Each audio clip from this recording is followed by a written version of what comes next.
قوم سمود نے بھی خبردار کرنے والوں کو جھٹلایا تو کہا کہ بھلا ایک آدمی جو ہم ہی میں سے ہے ہم اس کی پیروی کریں، یوں ہو تو ہم گمراہی اور دیوانگی میں پڑ گئے۔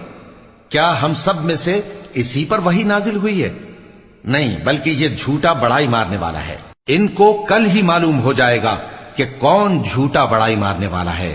اے صالح، ہم ان کی آزمائش کے لیے اونٹنی بھیجنے والے ہیں، تو تم ان کو دیکھتے رہو اور صبر کرو، اور ان کو آگاہ کر دو کہ ان میں پانی کی باری مقرر کر دی گئی ہے، ہر باری والے کو اپنی باری پر آنا چاہیے۔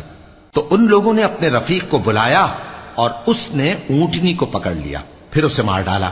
سو دیکھ لو کہ میرا عذاب اور ڈرانا کیسا ہوا۔ ہم نے ان پر عذاب کے لیے ایک زور کی آواز بھیجی تو وہ ایسے ہو گئے جیسے باڑ والے کی چورا چورا ہو جانے والی باڑ۔